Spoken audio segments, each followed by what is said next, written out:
बोले सीतानाथ प्यारे की जय। श्री सतगुरु महाराज की जय।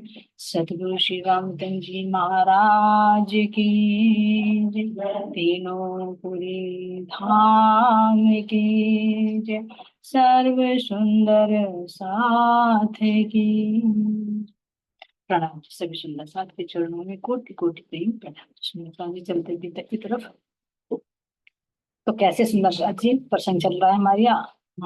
आठवीं लहर का सुंदर साथ जी। तो किस तरह से महाराज जी लाला जी से विदाई लेते हैं और बताते हैं कि भाई मेरी दीवानगी पूरी हुई और एक साधु संग में लग गए। अब यहाँ से चलकर महाराज जी कह रहे हैं कि मैं कहाँ पहुंचा। पक्षी तीर्थ में पहुंचा जहां पर सीता का हरण हुआ। सीता का जो हरण होकर रहे थे रावण, तो जटायु ने जो बचाने की कोशिश की थी, तो जहां उनको मारा गया था, है ना, राम ने अपने हाथों से उनका अंतिम संस्कार किया और वहां पर उनके नाम का एक मंदिर भी बन गया।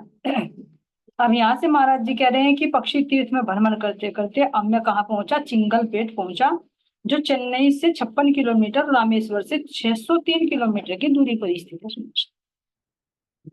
है ना, वहां पहुंचे, क्योंकि रामेश्वर का लक्ष्य क्या था महाराज।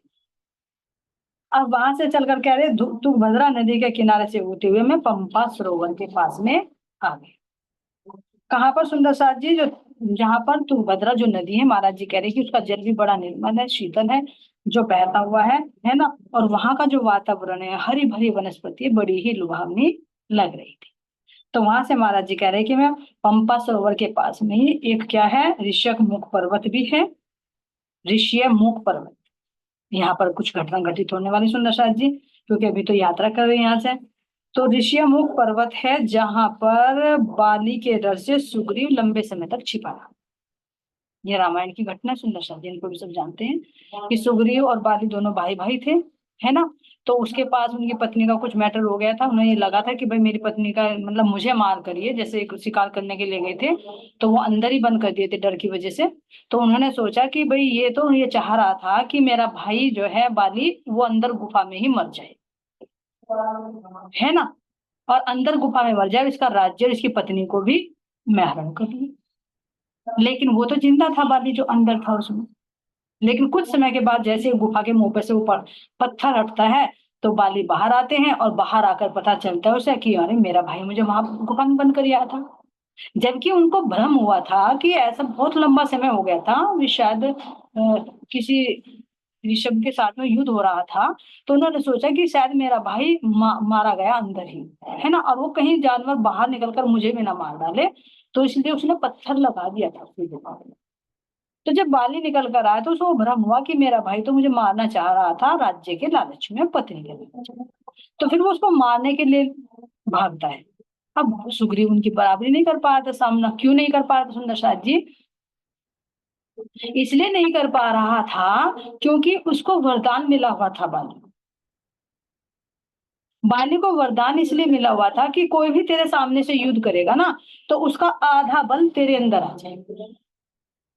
तो इसलिए जब भी वो युद्ध करने के लिए जाता था, तो उसका आधा बल सुग्रीव का बाली के अंदर चला जाता, तो बार बार युद्ध में हारता था। तो फिर जब राम वहां जाते हैं, तो फिर राम से सलाह करते हैं कि भाई मैं कैसे इसके साथ में युद्ध करूं। आधा बल मेरा इनके साथ, जबकि मेरे अंदर तो कोई छल कपट नहीं था। तो भाई सत्य का साथ तो हर कोई देगा। तो रामचंद्र जी ने फिर कहा कि कोई बात नहीं, तुम दोनों भाई युद्ध करो। दोनों की शकल एक सी थी, तो उनके गले में माला डाल दी जाती है सुग्रीव के, ताकि पता रहे। तो रामचंद्र जी कहते हैं कि भाई मैं छिपकर वार करूंगा उस पर, पीछे से वार करूंगा जब तुम दोनों लड़ते रहोगे, क्योंकि मैं सामने जाऊंगा तो मेरा आधा बल उसके अंदर से लगा है, तो मैं उसको मार नहीं पाऊंगा, इसलिए छिप कर मार रहा हूँ। तो ये घटना सुंदर साथ जी राम रामायण में है, सभी को पता है। तो यहीं पर कह रहे हैं कि जब बाली उनको मारने के लिए दौड़ रहा था सुग्रीव के, तो वे यहाँ पर छिप कर रहे थे लंबे समय। तो कह रहे कि यह पर्वत बिल्कुल खड़ी चढ़ाई का बहुत ऊंचाई पर है, और यहाँ पर चारों तरफ जब घनी ऊंचाई पर है, चट्टान पर है, तो चारों तरफ हरे भरे वृक्ष। बड़ा सुंदर लगता है, महाराज जी वर्णन करते हैं कि वृक्षों की डालियां आपस में इतनी इस तरह से जुड़ी हुई थी, इस तरह से जुड़ी हुई थी कि जमीन पर कहीं सूर्य की किरणें भी नहीं पड़ती थी। इतना घना जंगल था, है ना। दिन में भी क्या कह रहे महाराज जी कि दिन में भी वहां अंधकार की भांति है।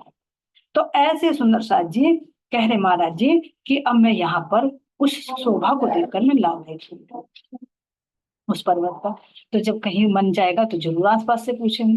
तो महाराज जी ने वहां जो उपस्थित थे महात्मा जी उनसे पूछा कि भाई ये पर्वत कैसा है और क्या है जो इसकी इतनी सुंदर शोभा, इतनी छटा जो मेरे मन को मोहे। तो साधुओं ने बताया कि भाई यहाँ पर मतंग ऋषि का आश्रम वे रहते हैं।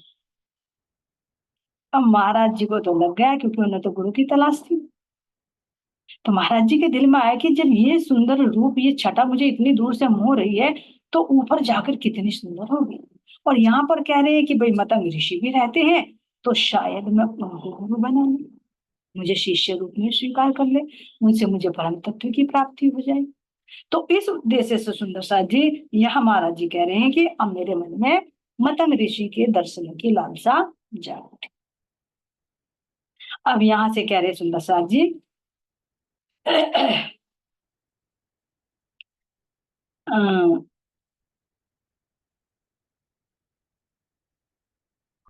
खड़ा एक पूछा एक मंदिर था उस पार, जो मतंग का बतलाया, मंदिर नहीं बार बल्कि आश्रम है, हमें एक ने समझाया। तो जो महाराज जी कह रहे हैं उनसे मैंने पूछा तो उन्होंने बताया मतंग ऋषि का मंदिर है, लेकिन दूसरे ने कहा कि मंदिर नहीं भी आश्रम है वहां पर। तो क्योंकि मंदिर छोटा होता है, आश्रम बड़ा होता है। और मतंग ऋषि वहां सब दुनिया से अलग हटकर ध्यान मग्न रहते हैं। वैसे तो उन्होंने तन छोड़ दिया, लेकिन फिर भी अपने में सूक्ष्म शरीर से वहां पर रहते हैं। और रहते सुंदर सा जी, देखो जो दिव्य आत्माएं होती हैं वे सूक्ष्म शरीर से मौजूद रहती है। हमारे में देख लो, क्या हमारे प्राणनाथ जी महाराज ठाकुर जी नहीं है, गुम्मट जी में विराजमान है तना जी। क्या हमारे लोग गोपाल मणि जी की बीतक श्रवण की, क्या उनमें उन्होंने नहीं धरती में हाथ मारो से ऐसे चले गए। महाराज छत्रसाल जी ने क्या ऐसे लोग हो गए और आज भी दर्शन देते हैं सुंदर साथ जी, सुंदर साथ के मुख से सुना है। तो वे सूक्ष्म शरीर से रहते हैं। ऐसे अभी हमारी मानिक बाई जी ने कहा कि सतगुरु दूर नहीं है, धामधनी दूर नहीं है, सहरग से नजदीक है। ये तो तुम कह रहे हो कि बोलने से मेरी पुकार एकदम ऐसे कैसे सुन रही, वो तो बिना बोले भी दिल की पुकार सुन लेता क्योंकि अंदर बैठे हैं। तो ऐसे ही सुंदर साथ जी यहाँ पर महाराज जी कह रहे हैं कि मुझे बताया कि वहां मंदिर नहीं बल्कि एक आश्रम है जहां पर वे सूक्ष्म रूप से वहां पर निवास करते।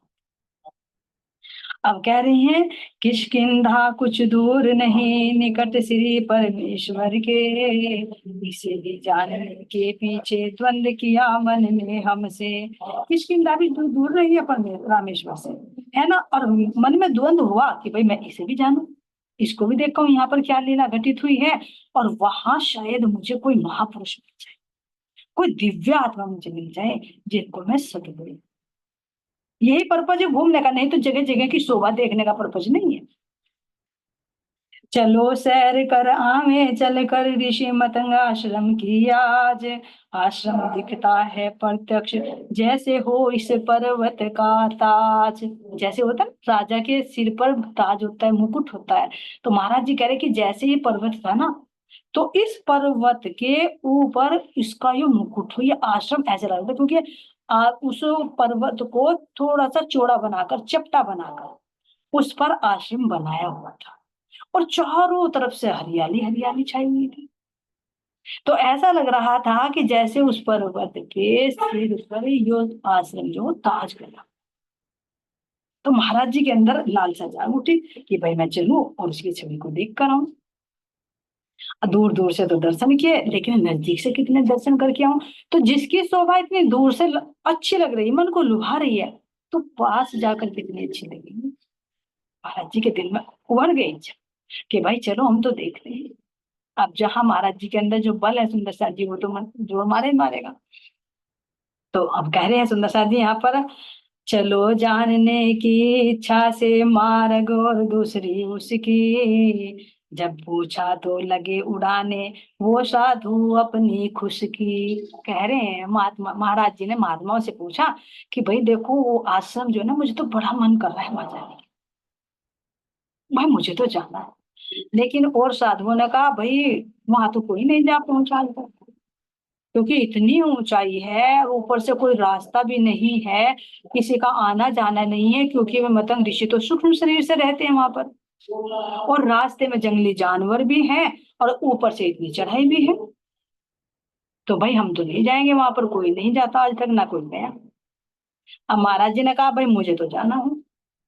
तो महाराज जी की इस बात को सुनकर उन महात्माओं ने उनकी खुश की दी, यानी उनके मजाक उड़ाए। हाँ भाई तुम्हारे में दिख रहा है ना वो, जो तुम तो जरूर जाओ, क्योंकि शरीर कैसा सूखा हुआ।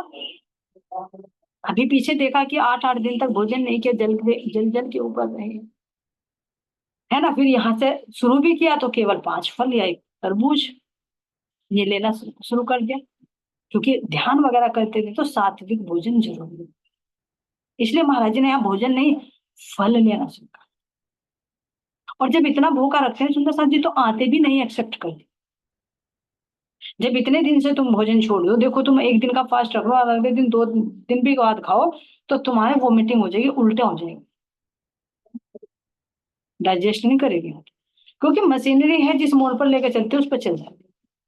तो महाराज जी ने यहाँ पर फल लेना स्वीकार शुरू कर दिया कि मैं भाई अब नित्य प्रति 5 फल लिया करूं। अब फलों में कितनी एनर्जी होती है, कोई ड्राई फ्रूट तो नहीं है, कोई दूध तो नहीं गिलास भर भर के मिल रहे हो भाई, ये घी मक्खन मलाई मिल रही है। तो महाराज जी का शरीर भी सूखा हुआ है।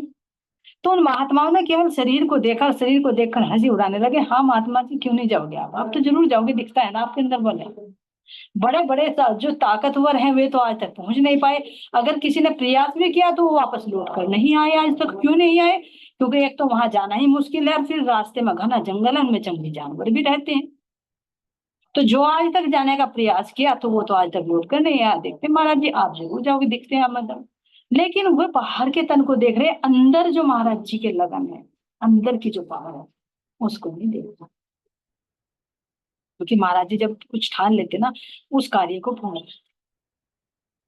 तो महाराज जी कह रहे कि उनको मेरी खुशकी दी और कहा कि चलो भाई देखते हैं तुम भी चलते हो कैसे जाते हो, है ना। एक तो इतना घना जंगल है, ऊपर से कोई रास्ता नहीं, ऊपर से चढ़ाई भी इतनी है, तो भाई तुम नहीं जा पाओगे। लेकिन महाराज जी यहाँ से निकल जाते। अब कह रहे महाराज जी यहाँ पर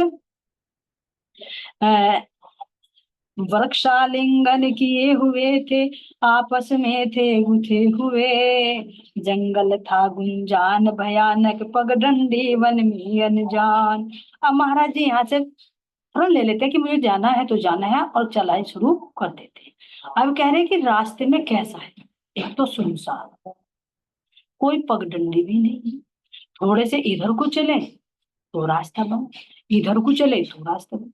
इनमें पहाड़ियों में सुंदर सा चीज जगह नहीं मिलती चलने के लिए, जबकि झाड़ झूड़ खड़े रहते हैं जो आपस में गुथे हुए हैं, तो उनमें रास्ता बनाना बहुत मुश्किल। देखा मैंने एक बार चलकर, जब मैं शायद कई कई साल पहले गई थी, जब नाम नहीं लिया था, साकुम्बर गए थे, तो वहां पर छोटी छोटी सी वो पहाड़ियां, छोटी हमें तो छोटी कह रहे हैं लेकिन बहुत बड़ी है। तो उनमें अंदर को जा जाकर एक कुटी सी थी, वहां गए, कुछ कुछ याद है मेरे, पूरा तो याद नहीं, लेकिन उससे कुटी से आगे जाने के लिए रास्ता नहीं। अंदर ही मन में ये तो आया कि यहीं रह जा, घर वाले भले ही ढूंढते रहे, लेकिन फिर नहीं रहने नहीं, चल कर यहाँ क्या करेंगे। तो अंदर में एक वैराग्य की लगन तो होती है आत्मा जो अंदर बैठे। तो देखा है कि आगे जाने के लिए कहने लगे आगे रास्ता नहीं, बिल्कुल जुटे हुए कहीं भी कि उससे ऊपर कोई नहीं जाता। तो उसे ही याद आ रहा सुंदर साथ जी, महाराज जी ऐसे कह रहे हैं कि कहीं पर भी पगडंडी, यानी जो रास्ता बना होता है ना जाने के लिए, जैसे नीलकंठ जाओ तुम, पगडंडी बनती है नीलकंठ की चढ़ाई पर, क्योंकि काफी लोग जाते हैं श्रद्धालु वहां पर जल चढ़ाने के लिए, तो वहां तो पगडंडी बने। लेकिन अगर तुम दोनों रास्ते से आओगे तो तुम्हें कोई पगडंडी नहीं मिलेगी, उन्हें हटा हटा कर चलना पड़ेगा। तो कहीं पगडंडी भी नहीं है, कोई रास्ता भी नहीं है, ऊपर से जंगली जानवरों का डर, ऊपर से कोई साथी भी नहीं है, भाई गिर जाए या मर जाए, जंगली जानवर आ जाए तो कोई पानी देने वाला भी नहीं, कोई पूछने वाला भी नहीं, जो मर गया तो वही मर जाएगा। लेकिन महाराज जी नहीं डरे, तो नशा जी नहीं डरता, जान की परवाह नहीं है कि बस सतगुरु मिल जाए चाहे कुछ भी हो जाए, इतनी लग। तो यहाँ से सुंदर साथ जी कह रहे महाराज जी, थोड़ी तुके और बेतुके मार्ग पर में विलीन पल में पाते, 10-10 गज उपरांत और ही मार्ग ढूंढने पड़ जाते। तुके और बेतुके यानी बहुत ज्यादा। क्या कह रहे हैं कि पल पल में जो रास्ते थे, 10-10 गज की दूरी पर दूसरा रास्ता बनाना पड़ जाता, तो क्योंकि वहां पेड़ अड़ गया, वहां पर झाड़ी अड़ गई, तो कहीं रास्ता नहीं होता। ऐसा ही श्री प्रसाद जी यहाँ पर भी हमारे, जब हम अपने सतगुरु के रास्ते पर चलते हैं, अपने परमात्मा की खोज के रास्ते में चलते हैं ना, तो ये ऐसे ही है, कितने अंदर विकारों की झाड़ झोड़ियां करी और चढ़ाई करनी है उनको।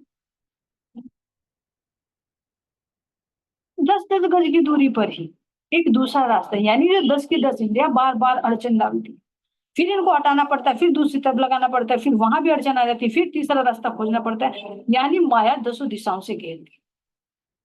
और हर पल फिर एक नई युक्ति लगानी पड़ जाती। तो ऐसे महाराज जी कह रहे हैं कि 10-10 की दूरी पर ही नए नए रास्ते ढूंढने पड़ जाते थे। कहीं कहीं तो बहुत सघनता थी, कहीं कहीं पर भयानक थे। और इतना ही नहीं, कहीं कहीं पर महाराज जी चले तो क्या पड़े हुए थे, हड्डियों के पिंजर पड़े हुए। कोई जंगली जानवरों ने जंगली जानवरों को खा रखा था, है ना, कहीं पर किसी व्यक्ति के कोई गया होगा। तो ऐसे महाराज जी कह रहे कि, और जगह जगह क्या कह रहे, शेरों की मांदी भी थी, क्योंकि ऊंचा पर्वत था। क्योंकि शेर तो ऐसे ही उसमें रहेगा, और भी जंगली जानवर है। अब शेर तो सबसे खतरनाक हो, तो सुंदर साहब जी तो उनकी मांदों को भी देख रहे हैं, लेकिन जीवन चल रहे हैं। ये देख के विचार करें, हम तो भय भय से करके ना वहीं के वहीं रुक जाएंगे कि शेर की माल है, बस बस हम नहीं जाएंगे। लेकिन महाराज जी के अंदर दृढ़ता देखो कितनी, निडरता की। तभी तो कहते थे ना, महात्मा जी ने पूछा था कि भाई तुम मरने के लिए अभी यहाँ तैयार हो गए तो तुम्हारा निर्णय गलत है। और फिर जब महाराज जी मान गए तो उन्हें कह दिया कि तुम अभी चले जाओ यहाँ से। लेकिन उन्होंने कहा कि नहीं, मुझे रात खेलने दो, क्योंकि तुम्हें डर है कुछ रात को। तो महाराज जी ने कहा नहीं नहीं, मुझे कोई डर नहीं, मेरे लिए तो दिन रात बराबर। तो ऐसे ही सुंदर साहब जी देखो, डर पर तो महाराज जी ने जीत कर दी, जीत हासिल कर ली। तो कह रहे कि रास्ते में शेरों की माले भी बनी हुई थी, और जगह जगह शेरों के द्वारा जो शिकार कर किया गया था, उन जानवरों के पिंजर भी पड़े हुए थे। तो कह रहे हैं यहाँ पर, शेर और गुलदार जानवर थे जंगल में कसरत से, दिन में भी खूंखार दरिंदे अपनी धुन में रहते थे। जो शेर है और भी जानवर थे, शिकारी जानवर, तो वे ये नहीं कि रात में कोई शिकार करते थे, वे दिन में भी अपनी मस्ती में मस्त रहते थे, दिन में ही हमला कर देते थे। क्यों? क्योंकि बता रहे कि इतनी सघन वन था ये कि ऊपर से तो प्रकाश पड़ता है नहीं, तो दिन में भी रात हो जाती। ऐसे भयावह जंगल के जंगली जानवरों के अंदर से उनको मारा दिया। भय किसी से किसी समय भी खाली, जंगल को समझो ही मत, पथिक पहुंच जावे मंजिल तक, बहुत बड़ी समझो किस्मत। तो कह रहे हैं कि भय से तो कभी भी खाली नहीं थी, कि भाई तुम ये समझो कि दिन में भाई कहीं भी जाओ तो देखो हम ये सोच लेंगे, अरे भाई दिन में तो चले जाओ कोई डर नहीं, लेकिन रात में मत जाओ। तो रात में अपनी यात्रा स्थगित कर दे। लेकिन महाराज जी कह रहे हैं, यहाँ तो चाहे दिन हो चाहे रात है, हर पल खतरा था, ऐसे भयावह थी, है ना। लेकिन फिर भी क्या कह रहे हैं, यहाँ पर सफेद और काले जंगली जानवर घुमा ही करते थे, है ना। और जैसे जैसे हम चले तो वहां हमें कोई रास्ता भी नजर नहीं आ रहा था, जगह जगह यही चलना। लेकिन फिर भी कह रहे कि हम भय को मौत देकर नाक के सीधे सीधे चढ़ते ही चले गए, हमें किसी चीज की परवाह ही नहीं, किसी चीज की परवाह नहीं, कि सीधे नाक की सीध में चलते चले गए। डालियों को पकड़ पकड़ कर, कैसे भी जहां को देखा वहीं को, बारीक से पतले से तो थी, जहां को देखा खिसक कर निकल गए महाराज जी। अब सुंदर साथ जी कह रहे कि चढ़ते चढ़ते हमारी दृष्टि आश्रम पर पड़ी, कि जो एक चबूतरे के ऊपर बना हुआ था। अब ये देखिए सुंदर साथ जी, इसमें एक संकेत छिपा हुआ है। महाराज जी कह रहे कि मैंने ये चीजों तो देखे लेकिन इग्नोर कर दिया, सीधे नाक की सीध चला। ऐसे है, अगर हमें भी अपने लक्ष्य को पाना है ना, तो हमें भी इधर उधर देखना बंद करना पड़ेगा। सीधे नाक की सीध, एक लक्ष्य, कि मुझे सतगुरु को पाना है, मुझे अपने धनी को पाना है, तो पाना है, एक लक्ष्य। और फिर लक्ष्य करते करते जब इधर उधर की माया नजर आई तो उसको हम इग्नोर कर। एक घोड़े की माती, जैसे घोड़ा चलता है ना, तो उसके दाएं बाएं आंखों को वो लगा देते किसी, ताकि उसकी इधर उधर नजर ना पड़े, और कभी चलता चलता हो फिर दिधक जाए। तो इसी तरह से हम भ्रमित ना हो जाए, इसलिए मन को इधर उधर ना दौड़ाए, कि कोई सही कह रहा, हमारे सत्संग को कोई क्या कह रहा, उनकी बात ना सुने, सीधे अपने नाक की सीध चलते रहे और मंजिल तक पहुंचकर ही दम। इसी तरह सुंदर साथ जी, जब अगर हम सतगुरु मिल भी जाए ना और उन पर विश्वास करके चले, तो महाराज जी कह रहे कि इधर उधर ना देखे, सीधे दौड़ लगाओगे तो पा जाओ। जैसे एक कहानी भी आती है सुंदर साथ जी की, एक कुटी में महात्मा जी रहते थे, है ना, और उनके शिष्य थे। तो जो महात्मा जी थे वे अपनी कुटी के दोनों तरफ बंदरों को बैठा कर रखते। अब जो भी कोई जाता था वो उनको छी छी करते थे, उन पर हमला करने के लिए तैयार हो जाते थे। अब जो भी कोई जाता उन बंदरों से डरकर वापस आ जाता, गुरु की कुटिया में अंदर गुरु के दर्शन करने जा ही नहीं पाता। जितने भी जाते सब डर कर वापस आ जाते। लेकिन एक बंदा ऐसा निकला कि वो सीधा ही कुटी में चला गया और जाकर गुरु जी के चरणों में प्रणाम किया। अब जब गुरु जी और शिष्य बाहर आए तो और शिष्य जो थे देखा कि भाई तू ही आया बस एक अकेला, कि हाँ मैं ही आया, कि और क्यों नहीं है, कि और बंदरों की खूंखार से डर कर चले गए। तो उन और शिष्यों ने पूछा भाई तू ये बता, जब ये बंदर हमला करने वाले थे दोनों तरफ बैठे थे तो तू अंदर कैसे पहुंच गया?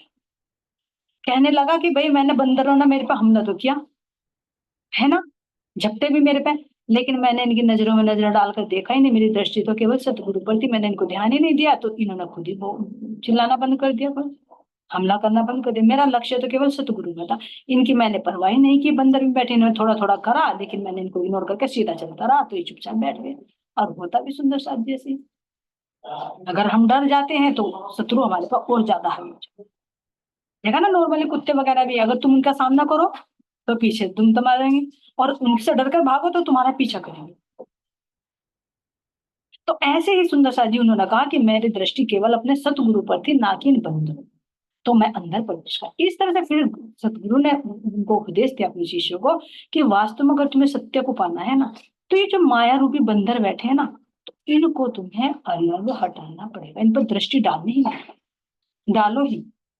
क्योंकि जय हमारे सतगुरु हैं, तन तो उन्होंने भी धारण कर रखा, विकृति उनके अंदर भी होती है, थोड़ी बहुत तो शरीर की क्रिया में भी करते हैं, लेकिन अगर हम लौकिक दृष्टि को देखें तो अंदर बैठे हुए नूर को हम नहीं पा पाएंगे। बाहर के उनके बंदरों, इंद्रिया रूपी बंदरों को ही देखते रहेंगे तो अंदर नहीं जा पाएंगे। और जो अंदर को देखेगा, इन इंद्रियों को नहीं देखेगा, वो उस लक्ष्य को प्राप्त कर जाएगा। जो कह रहे भले देखो तुम आकार को पर देखो अंदर का तेज। तो ऐसे ही महाराज जी यहाँ लक्ष्य कैसे पहुंचे कि सब कुछ नजर आ रहा था लेकिन मैं उनको इग्नोर करते चला, ये नहीं सोचा रहे कोई बंदर में, कोई शेर मिल जाएगा तो मुझे खा जाएगा, है ना, नहीं, बस केवल देखा और आगे अपने लक्ष्य की मुझे वहां जाना, शेरों की मार नजर आई मुझे वहां जाना है, कंकाल नजर आए मुझे वहां जाना है, सीधा अपने लक्ष्य। तो इसलिए महाराज जी कह रहे हैं कि मैं भय को मौत देकर सीधा नाक की सीध बरदा से गया और जाकर देखा कि एक चबूतरे पर एक आश्रम बना हुआ। अब उस चबूतरे पर चढ़ के महाराज जी देखिए चारों तरफ को रास्ता कहाँ है, तो चारों तरफ घूम लिया। ये देखो कितना बड़ा पर्वत होगा, कोई छोटा मोटा नहीं होगा सर। ऊपर से पर्वत कितना छोटा होता है, जैसे प्लेट्यू होता है ना, पठार कह देते हैं जिसको, ऊपर से वो चपटा होता है, ऊंचा तो होता है लेकिन उसकी तो ऊंचाई कम है, लेकिन इस पर्वत को ही प्लान कर इस पर वो आश्रम बनाया गया था। तो कितनी दूरी में पूरी परिक्रमा हो गई आश्रम की, लेकिन कहीं महाराज जी को रास्ता नजर नहीं।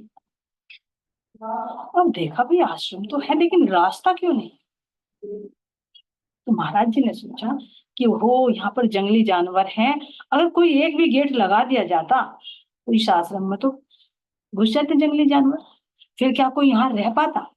तो इसलिए जंगली जानवरों से बचाव के लिए ही यहाँ पर कोई दरवाजा नहीं बना। ऐसा ही होता है, मंजिल तक भी पहुंच जाए तो दरवाजा नहीं मिल पाता, फिर भी छलांग लगानी पड़ती है। जैसे ज्ञान से हमें इश्क में छलना होगा। तो महाराज जी ने क्या किया कि जब मैं यहाँ तक आया तो ऐसा तो नहीं हो सकता मैं वापस जाऊं, तो जो पेड़ लगे हुए थे उन पेड़ों के डालियां पकड़ पकड़ कर आश्रम में पहुंची, जहां महाराज जी का दर्शन है ना। तो इसलिए कह रहे कि महाराज जी कि अब वही, इन्होंने तो ठीक है भाई अच्छी व्यवस्था कर रखी थी, जंगली जानवर ना प्रवेश करे, लेकिन मुझे तो जाना है तो कुछ ना कुछ तो युक्ति लगानी है। तो जैसे महाराज जी पेड़ों की डालियों को पकड़ पकड़ कर उस चबूतरे पर चढ़ गए और आश्रम की बाउंड्री में अंदर प्रवेश कर गए। अब यहाँ कह रहे महाराज जी, उसके उन पर्वत की चोटी तराश कर समतल कर रखा मैदान, वह दीवार नहीं बल्कि कटी हुई थी एक चट्टान। वो दीवार नहीं थी, क्या थी, चट्टान को ही काट कर, जैसे कि भाई ईंट पत्थरों की दीवार थी, चट्टान को ही काट कर वहां पर वो दीवार की भांति बना हुआ, यानी ऐसा होगा कुछ जैसे पर्वत की चोटी होती ना, तो उसको थोड़ा गहरा कर दिया, बीच बीच में से खोद कर, और किनारे किनारे को छोड़ देगा तो वो किनारे की जो जगह बच गई वो दीवार की भांति। तो इसलिए महाराज जी कह रहे हैं उसके ऊपर आश्रम की बुनियाद बाद में डाली है, आश्रम के बाहर चबूतरे की सब भूमि खाली है। जो आश्रम में जो उसी को ही काट काट कर वहां वो बनाया गया समतल, और फिर उसके अंदर आश्रम डाला गया, बनाया गया, और आश्रम के बाहर की जो भूमि थी वो थोड़ी खाली थी, खाली छूट। तबीयत फड़क गई जाते ही छटा देख कर आश्रम की, एक विचित्र सी हालत हो गई दर्शन करते ही मन की। महाराज जी कह रहे हैं कि यहाँ जाते ही तो मेरी तबीयत फड़क उठी, यानी मेरा मन प्रफुल्लित हो गया। कितना सुंदर वातावरण, कितनी शांति, क्योंकि जितनी ऊंचाई पर जाए इतनी ही शांति मिलती है, उतना ही वातावरण स्वच्छ मिलता है, चारों तरफ हरियाली से घिरा हुआ, और बाहर का शोर शराबा कुछ भी नहीं। और महाराज जी को तो विशेषकर जंगली एरिया तो पसंद है ही है, एकांत हो, आश्रम हो। और आश्रम कहीं मिल जाए सुंदर साथ जी, एकदम एहसास करे, कहीं मंदिर मिल जाए, आश्रम मिल जाए, है ना, भक्ति भजन मिल जाए, तो जो भक्त होता है उसका हृदय गदगद हो जाता है उस वातावरण को देख। ऐसे महाराज जी कह रहे हैं यहाँ पर, मैं बहुत खुश हुआ, और एक विचित्र सी हालत हो गई जैसे ही मैंने यहाँ के दर्शन किए। चारों ओर भयंकर प्रहरी पर्वत की उतंग शिखा, इससे उत्तम तप करने का और स्थान कहाँ रखा। जहां भी जाता है ना सुंदर साथी, ये देखो, वहां उस जिज्ञासु को वो ही याद आता। जैसे कोई मान लो ड्रिंक करने वाला है, कोई वैसा है, उसको शादी वादी में जाने लगे तो उसका मजा आएगा, अरे यहाँ तो खूब ड्रिंक मिलेगी, नॉन वेज भी मिलेगा, मजा आ जाएगा, है ना। तो उसका मुंह भाव मन फड़कता है। और कोई भक्त है, कोई ध्यानी है, उसको ध्यान का वातावरण मिल जाए, अरे यहाँ तो बैठकर ध्यान कर कितना मजा आएगा। कोई भजन कीर्तन करे, यहाँ मुझे भजन का मौका मिल जाए तो बहुत अच्छा लगेगा। यानी जिसकी जैसी रुचि होती है उसको वो वातावरण मिल जाए तो सोने पे सुहागा हो जाए। ऐसे ही महाराज जी कह रहे हैं कि मैं बहुत यहाँ पर प्रसन्न हूँ आके, और ध्यान करने का बड़ा उत्तम स्थान लगा कि शायद इससे देखें कोई अच्छे स्थान है ये। स्वर्ग धरा पर उतरा सा कुछ दृष्टि गोचर हुआ वहां, अलग थलग इस झूठे जग से विषयों का चिन्ह मात्र नहीं। धन्य धन्य स्मृति मतंग की तुझ में मिथ्यावाद नहीं। कह रहे कि ये तो ऐसा लगा मुझे यहाँ जाकर कि जैसे पृथ्वी का स्वर्ग, क्योंकि बाहर की किसी भी वृत्ति से बिल्कुल अलग, न संसार का कोई शोर शराबा, अनुपान कुछ नहीं है, बिल्कुल एक शांत। तो कह रहे महाराज जी झूठे जग से बिल्कुल अलग थलग, जहां पर विषयों का कुछ भी चिन्ह मात्र भी नहीं था। तो ऐसे मतंग ऋषि धन्य धन्य हैं जिनकी स्मृति में भी ये आश्रम बना हुआ है, जहां पर वे रह रहे हैं, उनके अंदर कुछ भी झूठ नहीं। घटा देख कर तेरी अब भी मन हलोरे लेने लगता, लगता था वह ऋषि मतंग मानो अब भी इसमें रहता। महाराज जी कह रहे हैं कि अब भी मैं इसकी छटा को देखता हूँ ना, विचार करता हूँ, तो अब भी मेरा मन प्रसन्न होता है। क्योंकि कहीं हम जाते हैं वो अच्छा लगता है, तो बाद में जब उसकी स्मृति आने की तो तब भी हृदय गदगद हो जाता है, कितना सुंदर लग रहा, कितना आनंद मिला था मुझे वहां, वो स्मृति अखंड हो जाती है। तो कह रहे हैं कि मतंग ऋषि भी सुंदर साथ जी बहुत धन्य धन्य हुए, और ऐसा लगता था कि मानो वे अभी भी इस आश्रम में रह रहे थे सुंदर साथ जी। क्या कह रहे कि बाहर जब मैं गया तो बिल्कुल वहां का चौक बिल्कुल साफ सुथरा, कोई जरा सा भी एक तिनका नहीं, इतनी सफाई चाहता। अब कोई ना रहता हो तो वहां सफाई कैसे होती सुंदर साथ जी, क्योंकि चारों तरफ तो घना जंगल है, तो पत्ते उड़ उड़कर आ ही जाते हैं। लेकिन महाराज जी कह रहे कि वहां बिल्कुल भी कोई गंदगी नहीं, तो बिल्कुल सफाई नहीं, एक तिनका तक भी कहीं नहीं मिला, बस एक कोने में एक झाड़ू पड़ी है, यानी कोई है, किसी ने बुहारा है, कोई साफ कर रहा है ना। लता और झाड़ी जंगल की बनी खड़ी थी किले समान, फल फूलों से लदे वृक्ष के फूकी सुंदरता में जान। जैसे चारों तरफ एक वो दीवार थी, दीवार नहीं, उसी के एक वो था हिस्सा चट्टान का जो काट कर गहरा बना हुआ था, तो उसके ऊपर फलों की लताएं आई हुई, जैसा हमारा होता है ना सुंदर राजे, आगे बीच का कुंड और मूल। जब वे वृक्ष हैं उनके ऊपर कैसे छाया पड़ती, वृक्ष जहाँ हम अपने नॉर्मल कुर्सियों पर बैठ बैठ कर धनी के साथ रामदे करते हैं, बहती हुई मोरकुंड में से, उसमें से ना अपनी जमुना जी को देखते हैं जहाँ बीच में चोर बना हुआ, और ऊपर से वो के वृक्ष, उनकी शीतल छाया, चारों तरफ नूर ही नूर। ऐसे महाराज जी कह रहे हैं कि यहाँ पर ना इस आश्रम के चारों तरफ तो जो दीवार से बनी हुई थी, तो चारों तरफ वृक्षों ने के झुरमुट थे, उन पर फल लगे हुए थे, और चौक में उनका एक भी पत्ता नहीं था, बिल्कुल साफ सुथरा। एक कोने में झाड़ू पड़ी हुई, और जो वृक्ष और लताएं फलों से आए थे, तो इन्होंने इस शोभा में चार चांद। दृश्य देख कर मन मोहक उनसे मिलने का चाव हुआ, किस प्रकार के होंगे वे जिसके घरे भाव हुआ। अब कह रहे हैं जब घर इतना सुंदर है तो घर वाला कितना सुंदर था। तो महाराज जी कह रहे हैं कि दिल में चाह जाग उठी कि इतनी सुंदर छटा को देखकर कि भाई इसमें रहने वाला है, तो उनसे उनके मैं दर्शन करूं। है विरक्ता का प्रतीक जिस जगह उन्हों का वासा था, हृदय मचल उठा दर्शन को क्योंकि बेचारा प्यासा था। कह रहे हैं कि ये महात्मा जी तो जो मत्तंग ऋषि थे, विरक्ता के प्रतीक थे, और ऐसी विरक्त जगह में ही उनका वास था, तो अंदर कितने परमात्मा से मिले हुए होंगे।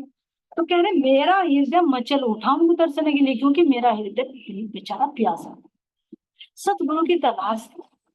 तो मचल उठा कि ऐसे को तो सदगुरु बनना नहीं चाहिए, जो इतने संसार से बिल्कुल अलग थलग वैराग्य है ना, जिनके अंदर माया का जरा से भी चिन्ह मात्र नहीं है, तो ऐसे को तो मुझे सदगुरु बनाना ही चाहिए। अब कह रहे हैं ठीक मध्य में उस चबूतरे के था छोटा सा तालाब, जिसमें बरसती पानी एकत्रित होता अपने आप। अब जो चबूतरा बना हुआ था उसके मध्य में एक तालाब, अब उस तालाब के अंदर महाराज जी कह रहे कि जैसे बारिश पड़ती थी तो उसका पानी इकट्ठा हो जाता था। अब महाराज जी देखो इतनी थकान करके कहीं सुंदर सा जी एक दिन में तो चढ़ाई नहीं की होगी, तो शरीर गंदा भी पसीने से भी बतर हो गया है ना, तो जहां महाराज जी को मिल जाता था वहीं स्नान कर लेते थे। तो महाराज जी को उस तालाब को देखकर याद है, अरे चलो इसमें स्नान कर लेते। स्नान करके महात्मा के दर्शन करेंगे तो और अच्छा। जैसे कहते हैं भाई मंदिर में जाना है, सतगुरु के पास जाना है, या तीर्थ में जा रहे तो स्नान करना बहुत जरूरी होता है। तो ऐसे सुंदर साथ जी महाराज जी ने सोचा कि चल भाई जब तक ये महात्मा जी आए तो हम स्नान करें। सर्वप्रथम स्नान आदि से निपट जाओ प्रकटी इच्छा, दरस परस पश्चात हुआ करते पहले होता स्नान। कह रहे महाराज जी कि सबसे पहले चलो स्नान कर लेते हैं, भाई उनके पास भी जाना है, उनके दर्शन भी करने हैं, तो अच्छा होता है अपने स्नान कर लीजिए। भाई मन की शुद्धि तो होती होनी चाहिए जरूर है, लेकिन कह रहे हैं कि तन भी शुद्ध हो तो अच्छा, तभी हम उनके दर्शन करें। जो पवित्र होकर दर्शन करने जावे है बुद्धिमान, बैठ पाल पर मैंने भर भर कर लोटे किया स्नान। कह रहे कि वो बुद्धिमान होता है जो पवित्र होकर दर्शन करने के लिए जाता है, केवल शरीर से ही नहीं, महाराज जी का संकेत अंदर की तरफ से। जो शुद्ध हृदय से सतगुरु के शरण में जाता है, तो सतगुरु वास्तव में उसका बेड़ा पार कर ही देते हैं, उसको दर्शन देते हैं। लेकिन कह रहे हैं सबसे पहले सात जी साफ हुए बिना अखंड में कैसे थे, पाकना ये पाए चाहिए उसका, ना ही आपके जमात में इंगित हुए नहीं। तो तभी कह रहे कि वो बुद्धिमान है कि जो पवित्र होकर सतगुरु के दर्शन करने के लिए जाए। तो इसलिए महाराज जी कह रहे कि भाई मेरे मन में इच्छा होगी कि तू स्नान कर ले। अब कह रहे हैं कि लोटा भर भर कर उनकी पाल पर, ये तो नहीं अंदर गहरा की बंदा डूब रहा है, लोटा रखा था वहां पर, भर भर कर उनके ऊपर डाला, और डाल दूर कर तुरंत कह रहे हैं कि लगा लंगोटी ओट से दरिया, दर्शन को तैयार हुआ। कोई ज्यादा झमेला तो नहीं था, लोटा भर भर कर डाला, दूसरी लुंगी बदली और बैठ गए तैयार के लिए। आ जाओ महाराज जी दो दर्शन मुझे। हर प्रकार से मन अपना दृढ़ अंदर है यह ऋषि जरूर, आ ही गए शरण जब उनके दर्शन लाभ ले नहीं अब दूर। महाराज जी कह रहे हैं कि अब मैं यहाँ आ ही गया हूँ ना, तो अंदर में दृढ़ विश्वास है कि महात्मा जी हो ना हो यही तो, और जब मैं इतनी कठिन यात्रा करके आया हूँ, तो अब तो मुझे दर्शन लाभ लेना ही होगा, यानी मिल ही जाएंगे। मेरे जो भक्ति भाव है, मेरी जो श्रद्धा है, वो महात्मा जी जान रहे हैं, तो दर्शन मुझे अवश्य, मन में एक विश्वास है, और जहां विश्वास है सुंदर साथ जी वहां फल है। तारतम का फल से ले विश्वास करे सो भूल जाए। तो महाराज जी यहाँ पर कह रहे हैं, धीरे धीरे कदम बढ़ाते हम आश्रम की ओर बढ़े, 3 खंड थे उस आश्रम के, प्रथम खंड में पहुंच गए। धीरे धीरे कदम बढ़ाते हम आश्रम की ओर बढ़े, 3 खंड थे उस आश्रम के, प्रथम खंड में हम पहुंच गए, यानी एक भाग में हम पहुंच गए। बड़ा साफ सुथरा पाया, किसी वस्तु का वहां पर नाम नहीं, बस केवल क्या थी, एक झाड़ू थी। और निकट दूसरे खंड में पहुंचे, पहले खंड में क्या था सुंदर शाह जी, बिल्कुल साफ सुथरा और एक झाड़ू। दूसरे खंड में क्या था, दूसरे खंड में जब पहुंचे तो धुना एक लगा हुआ था। तो निकट एक और धुएं से धुआं भी निकल रहा। तो जाहिर सी बात है भाई, पहले ही संकेत मिल गया कि जब झाड़ू पड़ी है, साफ हो रहा, तो किसी ने झाड़ू लगाई है, साफ किया है। दूसरे खंड में पहुंचे तो क्या हुआ, धुनी रमी हुई है, उसमें से धुआं भी निकल रहा है, सब पास में कोई आसन भी पड़ा हुआ, तो यानी किसी ने हवन अभी अभी किया है। निकट एक मन ने जान लिया निश्चय ही कोई यहाँ महात्मा है, दर्शन भी अवश्य होंगे चिराग ताक में रखा है। अब वहां पर गए तो देखा कि भाई आसन भी पड़ा हुआ है, और जो ताक में कहते हैं ना एक आला सा बना होता है जैसे, तो वहां पर उस ताक पर एक दीवा भी रखा है, वो दिया भी जल रहा है। तेल और बाती दोनों ही पड़े पाए साथ दीपक, यानी जो चिराग ताक में रखा था उसमें जला हुआ नहीं था वो, उसमें तेल भी थी और बाती भी थी। और कह रहे कि बत्ती का मुंह अभी काला था, यानी वो जलाया है किसी ने।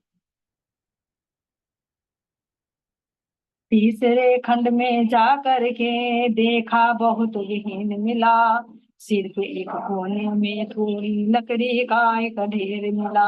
अब तीसरे कोने में गए, तीसरे खंड में गए तो वहां एक कुछ नहीं मिला, विहीन है, खाली था।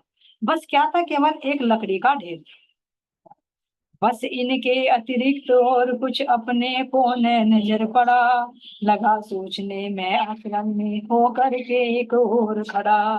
पुरुषहीन आश्रम नहीं लगता, महापुरुष छिप गए कहाँ, मैं भ्रम में पड़ गया एकदम, दर्शन क्यों नहीं हुए हमें, या दर्शन अधिकारी नहीं, कमी कोई है हम ही में। अब महाराज जी कह रहे हैं कि जब मैंने तीनों खंड देख ली तो तीसरे खंड में मुझे क्या मिला, केवल लकड़ियों का ढेर। यानी एक में लकड़ियों का ढेर जिससे धुनी रमाई जाती है, दूसरे में क्या मिला सुंदर साथ जी, रमता हुआ धुना मिला, पास में आसन बिछा हुआ, ताक पे दिया रखा हुआ जिसमें तेल और बाती है, जिसमें बाती का मुंह काला है, और पहले खंड में केवल झाड़ू और साफ सुथरा चौक। तो महाराज जी कह रहे इसके अलावा मुझे और कुछ नजर नहीं आया, लेकिन लग रहा था कि ये कोई पुरुष विहीन नहीं है, यहाँ पर कोई ना कोई जरूर रहता है, लेकिन वो मुझे दर्शन क्यों नहीं दे रहे। तो महाराज जी को लग गया कि कहीं ना कहीं मुझमें कमी, जो मुझे दर्शन नहीं। अब आगे कैसे महाराज जी को दर्शन होते हैं नहीं होते, सुंदर साथ जी श्रवण करेंगे कल। आज के लिए इतना सुंदर साथ जी, तो कुछ त्रुटि हो सुंदर साथ जी, आप सब सुंदर साथ माफ करते रहना, आप सबके चलिए कोटि कोटि। बोलिए श्री प्राणनाथ प्यारे की जय, सतगुरु महाराज की जय, सतगुरु श्री रामचंद्र जी महाराज की जय, तीनों की काम की प्रणाम जी, सभी विष्णु प्रसाद के चलिए कोटि कोटि।